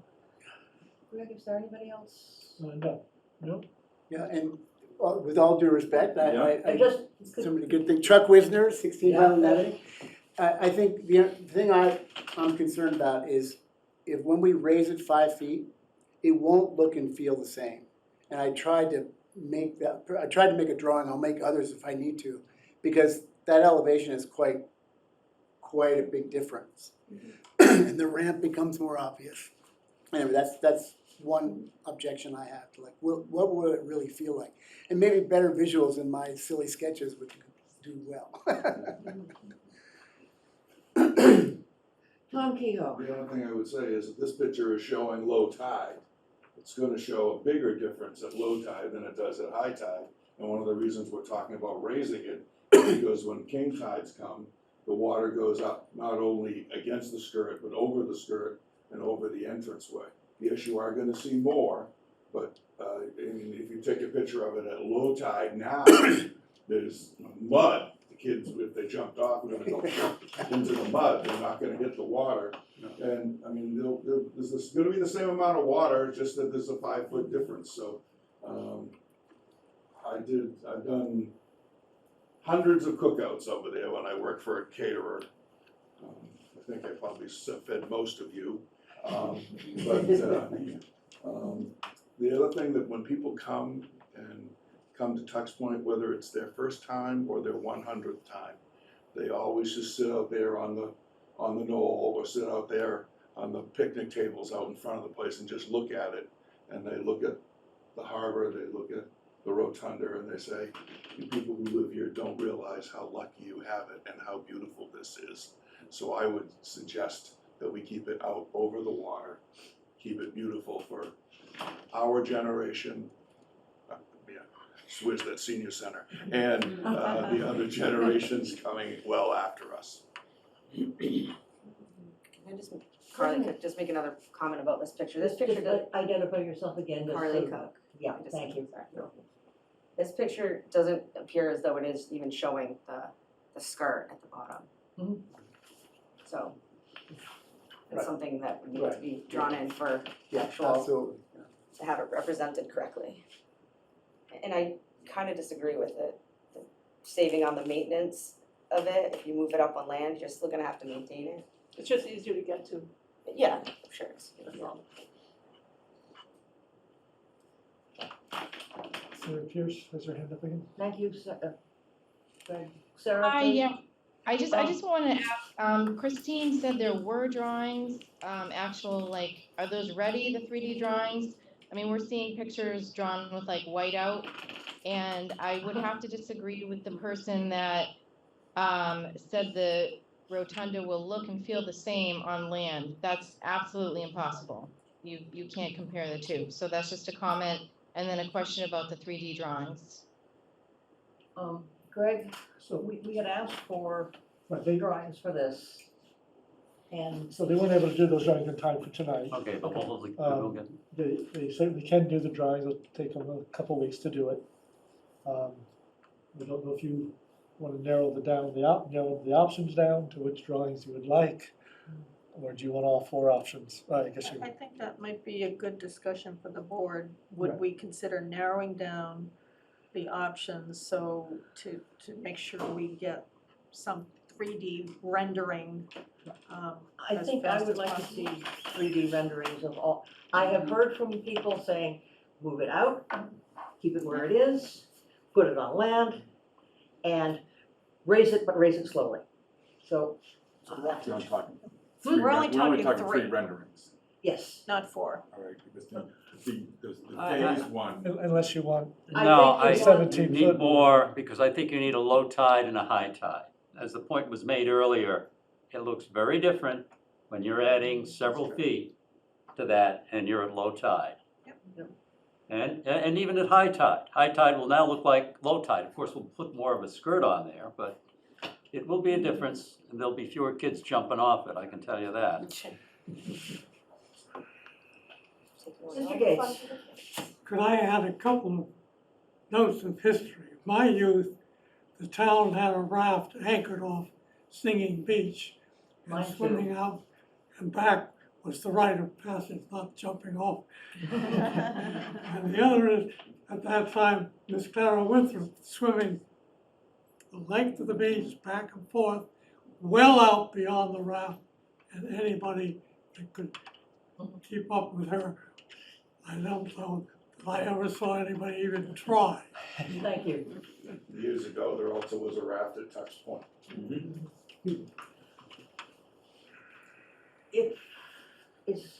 Are there anybody else?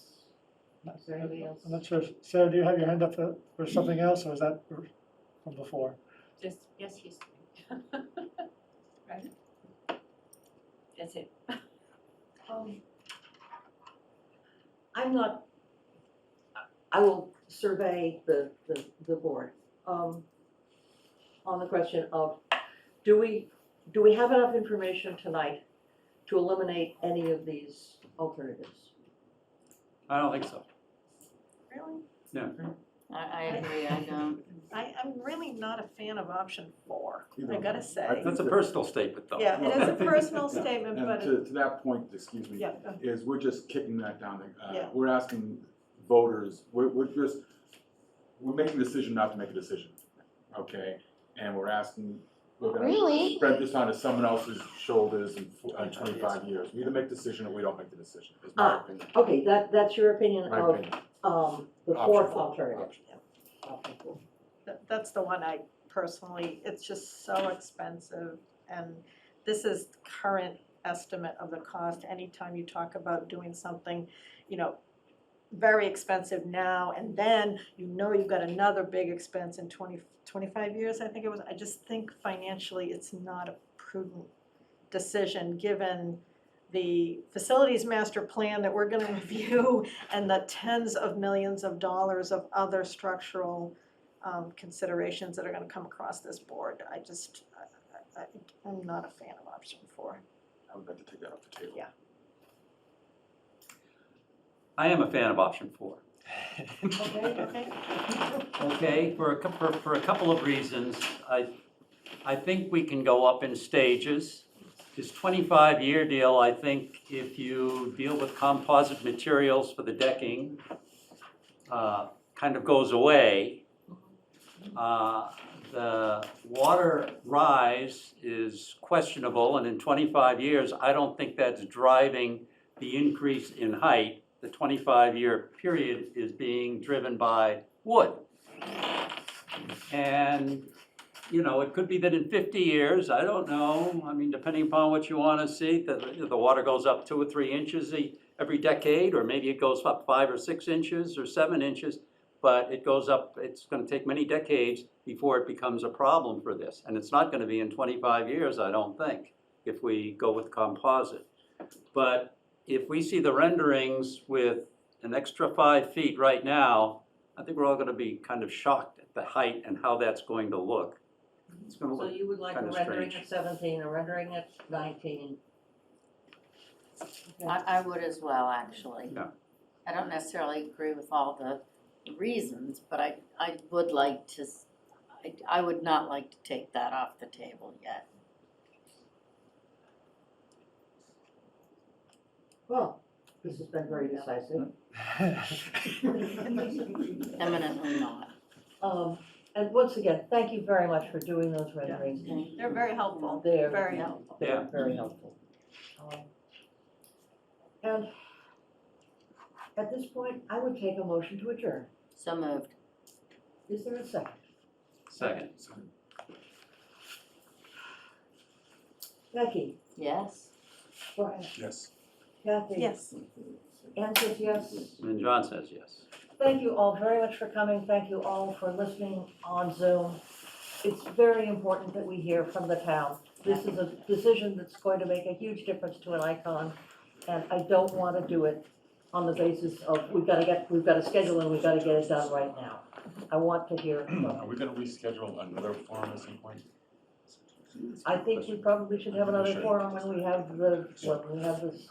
Renderings, the renderings, yeah. I think we need to keep an eye on social media and the yeah. cricket. Yes. We'll get input over the next, Yeah, but there was a valid concern for the project.